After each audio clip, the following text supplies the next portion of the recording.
नमस्कार, आप देख रहे हैं बात देवभूमि की। मैं हूं आपके साथ पूजा मोहन पांडे। चुनाव दहलीज पर है, सियासी हलकों में खींचतान बदस्तूर जारी है। इस खींचतान के साथ ही एक और रणनीति पर काम शुरू हुआ है, जिस पर हो सकता है अभी तक किसी का ध्यान ना गया हो। वो है प्रेशर पॉलिटिक्स। और इसी प्रेशर पॉलिटिक्स का नतीजा है कि हर कोई अपने दल में कमजोर कड़ी को शक की निगाह से देख रहा है। तो चर्चा का विषय आज यही होगा कि किसके दल में आखिरकार कितने बागी।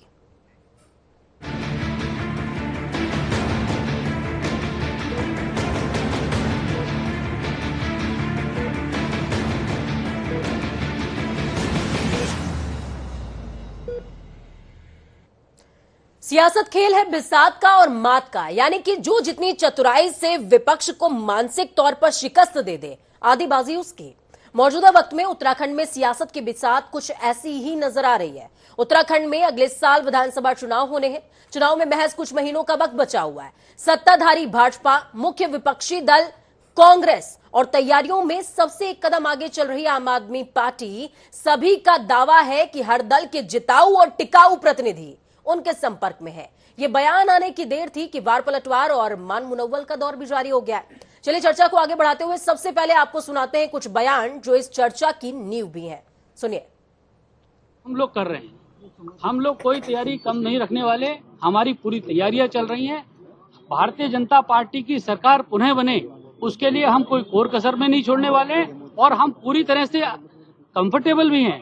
आप देखिए, आज कांग्रेस के अंदर अगर हरीश रावत जी और एक आध व्यक्ति को छोड़ दिया जाए तो सारे लोग भारतीय जनता पार्टी में आने के लिए ललायित है। हमको तो हाउसफुल का वोट लगाना पड़ रहा है। हम कह रहे भाई इतना नहीं ले पाएंगे। वो इस बात का खुलासा करें कि हाउसफुल का वोट उन्हें किस नेता के लिए लगाना पड़ा है।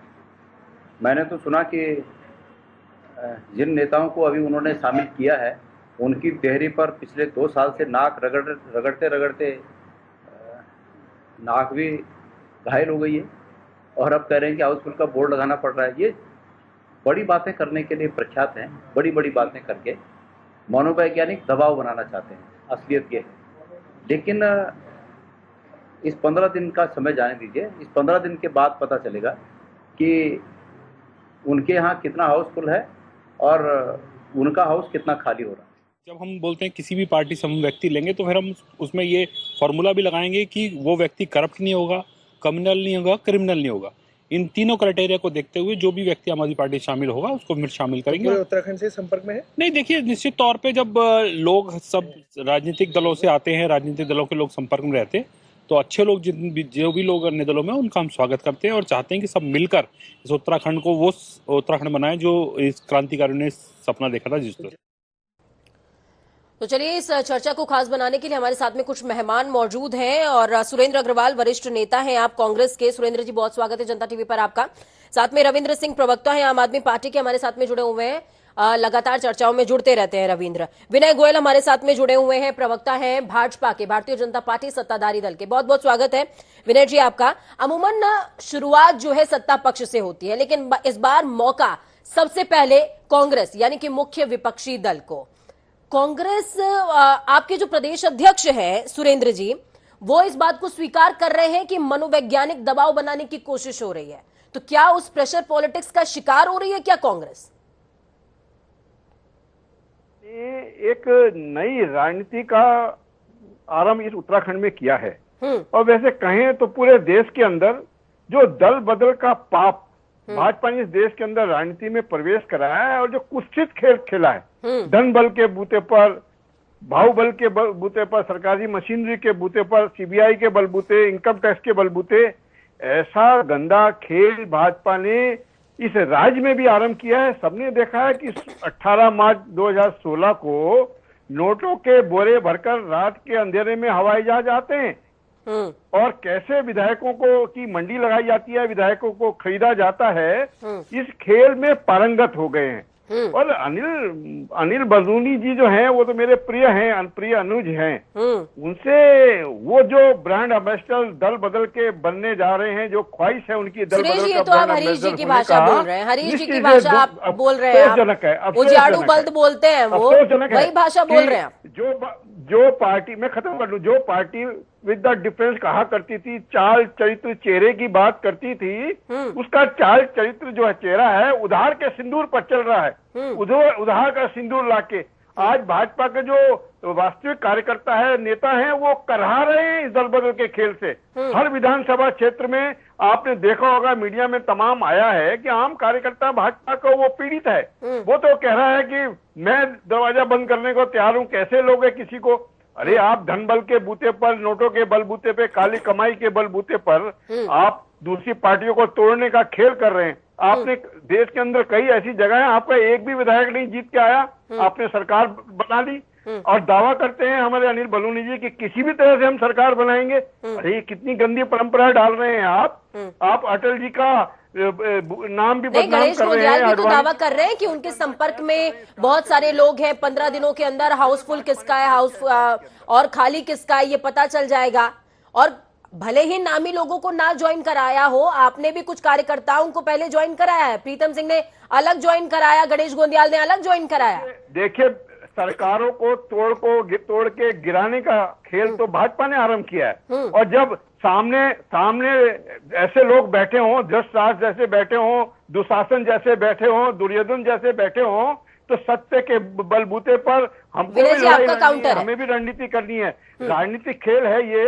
और राजनीति में जब सामने वाला तमाम अस्त्र शस्त्र इस्तेमाल कर रहा है, गंदगी फैला रहा है, तो उसको साफ करने की जिम्मेदारी निश्चित रूप से हमारी है। हम सबसे बड़ी विपक्षी पार्टी है इस राज्य के अंदर। यदि ऐसा गंदगी का खेल भाजपा यहाँ पे आरंभ करेगी तो उससे लड़ने की तो मैं समझता हूँ आप भी हमें शुभकामनाएं देंगी। आप भी मेरी प्रिय छोटी बहन है, ये शुभकामनाएं हमें आपको भी देनी चाहिए कि हम भी ऐसे जो गलत खेल खेल रहे हैं, जो गंदगी फैला रहे हैं राजनीति में, उनसे लड़ने की शक्ति देने के लिए आपका भी, मैं समझता हूँ मीडिया की भी जिम्मेदारी है कि हमको ताकत दे, हमको शक्ति दे और विपक्ष को खड़ा रखे। विपक्ष को विनय जी हाथ रेज कर रहे हैं बहुत टाइम से। विनय जी आपका काउंटर लड़ता हुआ दिखना चाहिए। जी सुरेंद्र भाई मेरे बड़े भाई हैं, मैं बहुत सम्मान करता हूं इनका। लेकिन आज जिस प्रकार की निराशा और जिस प्रकार का टूटा हुआ दिल इनका दिखाई दे रहा है, मैं समझ नहीं पा रहा हूं कि इन्होंने शायद गिरते हुए लोकप्रियता के स्तर से अभी से अपनी हार मान ली है। ये इनके चेहरे से साफ दिखाई दे रहा है। मैं आपको ये बताना चाहता हूँ चेहरे से, विनय जी चेहरे से तो मुख्यमंत्री के भी नजर आ रहा है, यशपाल आर्य के घर के चक्कर तो वो भी काट रहे हैं। नहीं, अगर कोई मुख्यमंत्री अपने मंत्री के पास जाता है तो ये तो अच्छी बात है, चाहिए। मैं आपको ये पूछना चाहता हूँ कि चुनाव से पहले ही कांग्रेस जाहिर से गई है, कांग्रेस में मात्र 9 विधायक रह गए हैं और राजनीतिक इतिहास का सबसे अच्छा प्रदर्शन है। और जनता पार्टी पहले ही 59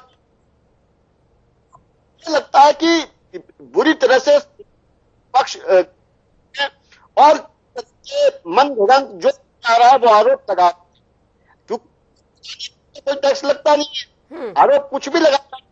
आप कह दीजिए हवाई भर के आए साहब। ठीक है विनय जी, आपकी आवाज थोड़ी सी क्रैक हो रही है, हम आपका फोन पैच करा रहे हैं दोबारा से कट करके।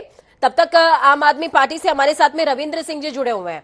रविंद्र जी, आपके जो नेता हैं तमाम, केजरीवाल से लेकर अजय कोठियाल तक, उन्होंने तो दावा किया था कि वो एक अलग तरीके की पॉलिटिक्स लेकर के आएंगे, परंपरागत पॉलिटिक्स देखने को नहीं मिलेगी आम आदमी पार्टी में। दिनेश मोहनिया वापस से वही प्रेशर पॉलिटिक्स का शिकार हो गई या यूं कहें कि हिस्सा हो गए उसका। वो भी कह रहे हैं कि अन्य दलों के जो लोग हैं वो हमारे संपर्क में है। देखिए पूजा जी, आम आदमी पार्टी का जो सिस्टम है और जो स्ट्रेटर्जी है वो दूसरी है। हम किसी पार्टी के, किसी दल के विधायक या मंत्री की बात हमने नहीं की। अगर कोई आम आदमी पार्टी की विचारधारा से प्रेरित होकर के आम आदमी पार्टी ज्वाइन करना चाहता है तो हम उसका स्वागत करते हैं। लेकिन जो बात तो क्या मतलब जो विपक्षी दल आपको कह रहे हैं कि आपके पास अपने खुद के कैंडिडेट्स नहीं है, वो बात सच है क्या? देखिए, हमारे 70 के 70 विधानसभा में कैंडिडेट्स हैं और सब अपना काम कर रहे हैं। लेकिन अगर फिर भी कोई आम आदमी पार्टी की विचारधाराओं से प्रेरित होकर के आम आदमी पार्टी में आना चाहता है तो एक अलग बात है। साथ ही जो बड़े भाई सुरेंद्र अग्रवाल जी ने बात कही कि बीजेपी जी, आ रही हूं मैं आपके पास, आ रही हूँ। सुरेंद्र जी अपनी बात पूरी खरीदने का काम किया है। रविंद्र जी माफ कीजिए। देखिए, मेरा इस पर ये कहना है और हमारे पार्टी का ये मानना है कि कांग्रेस क्या इतनी कमजोर हो चुकी है, कांग्रेस के विधायक क्या इतने कमजोर हो चुके हैं कि उन्हें कोई भी खरीद सकता है? क्या वो बिकाऊ है? पहली बात। दूसरी बात, जो बीजेपी का एक चरित्र रहा है, सिर्फ उत्तराखंड ही नहीं, आप अन्य प्रदेशों में भी देखेंगे कि जिस प्रकार से सरकार बनाने के लिए जोड़ तोड़ की राजनीति करना पिछले 5-7 साल से इन्होंने आरंभ किया है और डरा के, धमका के, पैसे के बल पर, धन बल, बाहुबल से ये लोग इस काम को करते हैं, जो कि मुझे लगता है कि देखिए राजनीति की हत्या है, एक लोकतंत्र की हत्या है। जो लोकतंत्र जिसमें हम जनता जनार्दन बोलते हैं, एक जनता कांग्रेस के प्रत्याशी को इसलिए वोट करती है कि वो बीजेपी के प्रत्याशी को हराएगा और हराने के बाद वो खुद बीजेपी में शामिल हो जाता है। वो शर्मनाक है और बीजेपी को भी शर्म आनी चाहिए कि जो विधायक, जो मंत्री कल तक उन्हें गालियां दे रहे थे। बीजेपी और कांग्रेस के लोग आम आदमी पार्टी में शामिल होंगे तो वो शर्मनाक नहीं होगा क्या? या इस बात की क्या गारंटी है कि आम आदमी पार्टी इन तमाम लोगों को टिकट नहीं देगी? पूजा जी, मैंने पहले भी कहा है कि कोई आम आदमी पार्टी की विचारधाराओं से प्रेरित होके आना चाहता है पार्टी में, क्योंकि हमारी पार्टी में एक पार्टी लाइन है। हमारी पार्टी में ये नहीं है कि किसी भी क्रिमिनल को, विनय जी हाथ रेज कर रहे हैं बहुत टाइम से। विनय जी अपनी बात आप पूरी कर लीजिए, सबसे पहले पहली वाली बात आप पूरी कर लीजिए, उसके बाद आपको जो कहना है। तो मैं ये कह रहा था कि सुरेंद्र भाई जिस प्रकार की निराशाजनक बातें कर रहे हैं, मुझे लगता है कि उन्होंने लड़ाई वो पहले ही मैदान छोड़ चुके हैं। लेकिन अब रविंद्र भाई मेरे जो ये बात कह रहे हैं, अभी इनकी थोड़े दिन पहले मैंने एक फेसबुक पोस्ट पढ़ी थी और इसमें इन्होंने ये लिखा था कि साहब मेरी नकल करके कुछ लोग जगह बनाना चाह रहे हैं। और मुझे लगता है कि आम आदमी पार्टी में भी द्वंद्व शुरू हो गया है। अब ये मैं इनके फेसबुक पोस्ट की बात बता रहा हूँ। तो जिस निश्चित रूप से जो व्यक्ति, जो पार्टी केवल इसी आधार पर अपनी राजनीति कर रही है कि जो बीजेपी से जिसे टिकट नहीं मिलेगा या कांग्रेस से जिसको टिकट नहीं मिलेगा, ऐसे लोगों को हम अपनी पार्टी में शामिल कर लेंगे। और देखिए, मैं रविंद्र भाई सामने बैठे जो अपने आप को एक प्रत्याशी घोषित कर रहे हैं, इन्होंने कौन कौन सा घर नहीं देखा, सारे घर घूम के आए हुए हैं ये भी। और दूसरी बात, आम आदमी पार्टी की विचारधारा क्या है? तो आपके लिए तो खतरे का क्षेत्र बढ़ गया ना। आम आदमी पार्टी भी ताक लगाए बैठी है, कांग्रेस भी ताक लगाए बैठी है, खतरे का क्षेत्र बढ़ गया आपके लिए? नहीं, हमारे देखिए भारतीय जनता पार्टी जिस प्रकार की राजनीति करती है, हमारे जो लोग हैं वो टिकाऊ होते हैं। और जिस प्रकार से कांग्रेस ने टिकाऊ का जिक्र यहाँ पर, टिकाऊ का जिक्र विनय गोयल जी ने किया है। सुरेंद्र जी, मैं आपसे जो है वर्डिक्ट और बयान लेना चाहूंगी। आम आदमी पार्टी ने भी ये क्वेश्चन रेज किया और बीजेपी ने भी यही क्वेश्चन रेज किया है। क्या आपके अपने कार्यकर्ता इतने ज्यादा आपके साथ सॉलिडली जुड़े नहीं हुए हैं कि वो किसी के खरीदने पर बिक जाएंगे, या वो विश्वसनीयता नहीं रही दल के अंदर? बार बार कांग्रेस का जब भी जिक्र होता है तो विश्वसनीयता पर प्रश्न चिन्ह लगता है, और वही सवाल एक बार फिर से आम आदमी पार्टी ने भी उठाया है, बीजेपी ने भी उठाया है। देखिए, प्रधानमंत्री जी पिछले दफा यहाँ आए थे और उन्होंने बड़ा लंबा चौड़ा भाषण दिया था कि यहाँ तो उत्तराखंड में 35 लीटर वाला पेट्रोल पीने वाला स्कूटर भी है। और जिसको उन्होंने इंगित किया था कि 35 लीटर का तेल, पेट्रोल जो है स्कूटर पी जाता है, वो आज इनकी पार्टी में इनका मुकुट बन गया है। विधानसभा कई मौकों पर चलने नहीं दी भाजपा के नेताओं ने, और ये आरोप लगाते थे कि सन ऑफ सरदार, भ्रष्टाचार का ठेकेदार, और उन्हीं लोगों को आज पार्टी में भाजपा ने शामिल कर लिया। तो इनका ये चाल, चरित्र, चेहरा और टिकाऊ जो काम करने वाली राजनीति है इनकी, ये सामने है आपके। इस देश के अंदर दूसरी पार्टियों को तोड़ने के कुत्सित खेल में भाजपा के तमाम नेता लगे रहे और बड़े साहस के साथ कहते हैं कि फलाने को हम ले आए, फलाने को ले आए। और यदि सीबीआई, ईडी ना हो तो इनके साथ तो वैसे कोई नहीं जानेगा। ये लोग लोगों को डरा कर, धमका कर, कभी ईडी को, मैं समझता हूँ इन्हें पार्टी तो खत्म कर देनी चाहिए। इनकम टैक्स वालों को जो है अपनी पार्टी का अध्यक्ष बना दें, ईडी को बना दें, सीबीआई को बना दें, उनके बलबूते पर ही चुनाव लड़ते हैं ये, और उन्हीं के बलबूते विनय पे जी दूसरी बहुत पार्टियों को गंभीर आरोप लगा रहे हैं। विनय जी बहुत गंभीर आरोप लगा रहे हैं सुरेंद्र जी। भाजपा के नेता लोग नहीं, करते हैं, देखिए, ये इनसे पूछिए, खिलाड़ी ये पूरे और देश क्या की कर सकता जनता है? ये बात जानती है कि ये कैसी राजनीति आरोप करते हैं। लगाने के जिन अलावा लोगों क्या के कर ऊपर सकते हैं? जिंदगी भर ये और- हत्या के आरोप लगाते हैं, जिनको भ्रष्टाचारी कहते हैं, इनके पार्टी में आ जाता है तो तुरंत ये निर्मा साबुन ऐसा लगाते हैं वो अच्छा हो जाता है। सुरेंद्र भाई, मुझे लगता है कि किस प्रकार से आज आप हताशा से भरी हुई बातें कर रहे हैं, आप जैसा सीनियर आपको पॉलिटिशियन से आपको ये निराशा नहीं दिखनी चाहिए, आपको ये दिखना चाहिए कोई आपको आईना दिखा रहा है, वो आईना दिखा रहा है, आप कल को आप अच्छा मुझे लग रहा है- विनय जी, ये तमाम बातें एक तरफ है, आरोप प्रत्यारोप एक तरफ है। सीधा सवाल है मेरा आपसे और आपके माध्यम से भारतीय जनता पार्टी के नेतृत्व से भी कि क्या कमजोर कड़ियों पर विचार हो रहा है? यही वजह है कि सीएम पुष्कर सिंह धामी यशपाल आर्या के घर पहुंचे हुए थे? कमजोर कड़ियों पर विचार हो रहा है, मान मुनव्वत चल रही है। देखिए, आपकी पत्रकार की नजर कुछ भी हो सकती है, मीडिया की नजर कुछ भी हो सकती है, लेकिन अगर सामान्य तौर पर भी कोई सामान्य रूप से माननीय मुख्यमंत्री जी और मंत्रियों से अपने भेंट करते हैं, हमारे संवाद की परंपरा है, और अगर हम संवाद लगातार स्थापित रखते हैं, जो कि कांग्रेस में बार बार प्रयास करने के बाद भी संवाद नहीं होता, तो मुझे लगता है कि संवाद हम बनाए रखना चाहते हैं तो हमारी खूबी है और इससे हमें सफलता प्राप्त होती है। भारतीय जनता पार्टी, और दूसरी बात, अभी आपने जो सवाल उठाया कि कमजोर कड़ियों का, मजबूत कड़ियों का सवाल आपने उठाया, आप आजादी के बाद से लेके आज तक का अगर इतिहास उठा के देखें तो आप देखेंगे कि कांग्रेस का कितनी बार विभाजन हुआ है, कितनी बार कांग्रेस टूटी है, और क्या आप एक भी मौका ऐसा बता सकते हैं कि जब ये कह सके कि भारतीय जनता पार्टी। विनय जी, मेरा सीधा सवाल था, आप यशपाल आर्य पे सीधा जवाब दीजिए। नहीं, यशपाल आर्य जी बिल्कुल हमारे वरिष्ठ नेता हैं और निश्चित रूप से हमारी पार्टी रविंद्र जी हाथ रेस कर रहे हैं। रविंद्र जी, और वो अगर माननीय मुख्यमंत्री जी अपने वरिष्ठ सहयोगी से मिलते हैं तो इसमें किसी प्रकार की कोई शंका नहीं होनी चाहिए। पूजा जी देखिए, ऐसा है, बीजेपी रही कहाँ?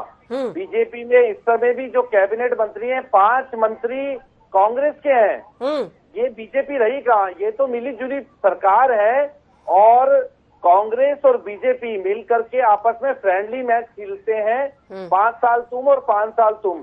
लेकिन जब से आम आदमी पार्टी आई है तो जैसे ही हमने कहा कि हम फ्री बिजली देंगे तो विनय गोयल जी के पार्टी के मंत्री डॉक्टर हरक सिंह रावत जी, जो कि ऊर्जा मंत्री हैं, उन्होंने तुरंत कहा हम 100 यूनिट बिजली फ्री देंगे। मतलब फ्री बिजली की बात हम करते हैं, करंट बीजेपी को लगता है। उसके बाद जब हमने कहा कि हम रोजगार देंगे, बिजली देंगे, तो हरीश रावत जी ने हमारी नकल करनी शुरू कर दी। अरे भाई, अगर हमारी विचारधाराओं से इतने ही प्रेरित हैं तो आम आदमी पार्टी को विधिवत रूप से ज्वाइन कर लें। आप ये देखिए ना कि इन लोगों के पास अपना तो कुछ है नहीं, विनय गोयल जी के पास अपना कुछ नहीं है, इनके पास जो भी कुछ है, आज इनके पास जो भी कुछ है वो कांग्रेस का है। आप ये देखिए कि कांग्रेस पार्टी के कितने सारे जो मंत्री हैं, जो विधायक हैं, वो ही बीजेपी चला रहे हैं। आप इस समय भी सरकार में देखेंगे आधे से ज्यादा लोग तो कांग्रेस के हैं और वो आए दिन विनय जी, आपका काउंटर, चाहे काऊ हो, चाहे चैंपियन हो, चाहे हरक सिंह रावत हो, चाहे यशपाल आ रहे हैं, वो आपको आके दिखा रहे हैं। चुप होंगे तो मैं बोलूंगा। मैं जी भाई साहब बोलिए। रविंद्र जी, आपको क्या इस बात की पीड़ा क्यों है कि अगर हमने भारतीय जनता पार्टी में जो लोग शामिल हुए और उनको सम्मान दिया, उनको समाहित कर दिया और भारतीय जनता पार्टी में वो गठ बच गए हैं, तो इससे आपको पीड़ा क्यों है? पहले मैं आपको याद दिलाना चाहता हूं कि जब पिछला चुनाव 2016 में जब मैं प्रवक्ता था, उस समय हर हमारा पत्रकार हमसे सवाल किया करता था कि साहब, ये इतने लोग आपकी पार्टी में आ गए, इनको कैसे समायोजित करोगे, किसको टिकट दोगे, किसको नहीं दोगे। हमने उन सारे विषयों पर कार्य कर लिया और हम सफलतापूर्वक हमारी सरकार पूरे 5 साल चली है। और जिस प्रकार से हम दोबारा से जब हम चुनाव क्षेत्र में जा रहे हैं तो पहले से ज्यादा बहुमत से जीतने की ओर बढ़ रहे हैं। तो मुझे लगता है कि इसी के कारण से आम आदमी पार्टी जो नई नवेली पार्टी है घबराई हुई है और इसी प्रकार से कांग्रेस, जैसे मैं सुरेंद्र अग्रवाल जी को मैंने अपने जीवन में सुरेंद्र अग्रवाल जी को इतना हताश और निराश आज से पहले कभी नहीं देखा। मुझे लगता है कि एक तो शायद इस बात से निराश हो गए होंगे। भाई आम आदमी पार्टी स्वीकार कर रही है कि आधी से ज्यादा बीजेपी को अगर कांग्रेस चला रही है तो कांग्रेस का हताश और निराश होना लाजमी है। सुरेंद्र जी, आपका काउंटर। सवाल है, देखिए, सवाल है, ये इन्हें निराशा दिख रही है, हमें अपनी उत्तराखंडीय दिख रही है, हमें लोकतंत्र दिख रहा है।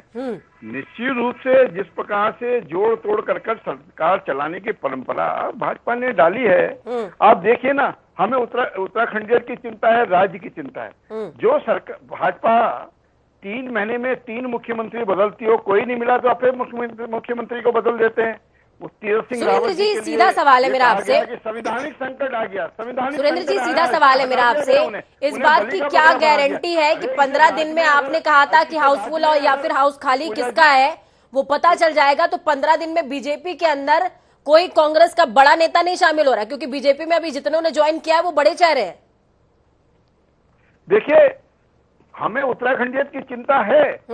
आप देखिए ना, अगर तीन संगठन की बात हो रही है, संगठन की, उत्तराखंडियत की भी चिंता कीजिए, पहले संगठन की कीजिए। अगर राजनीतिक अस्थिरता आती है तो राज्य का विकास अवरुद्ध होता है, उसकी चिंता करनी चाहिए, उसके प्रति निराशा होना चाहिए।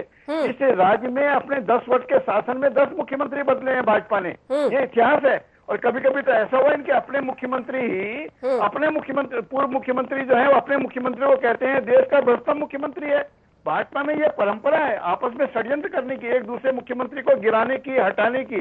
जिस दिन से राज्य बना, आप देखिए कितने मुख्यमंत्री को भाजपा ने बदला है, और अभी 3 महीने में 3 मुख्यमंत्री। नहीं, अब मुद्दा मेरा सवाल मेरे ख्याल में सुरेंद्र जी समझ नहीं पा रहे, या फिर आप सवाल को गोलमोल घुमा रहे हैं। चलिए, आप तीनों का ही बहुत शुक्रिया हमारे साथ जुड़ने के लिए, इस चर्चा को बेहद खास बनाने के लिए।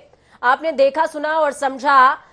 विधानसभा चुनाव दहलीज पर है और ऐसे में वार पलटवार और साथ में प्रेशर पॉलिटिक्स का गेम भी चरम पर है। कोशिश है कि रण में जीतने से पहले दिमाग से जीता जाए, लेकिन कौन कितना सक्सेसफुल होगा ये वक्त बताएगा। वक्त यहाँ पर छोटे से ब्रेक का, ब्रेक के उस पार खबरों का सफर लगातार जारी है। बने रहिए जनता टीवी के साथ, क्योंकि हमें आपकी ताकत, अपना और अपनों का बहुत ज्यादा ख्याल रखें। नमस्कार।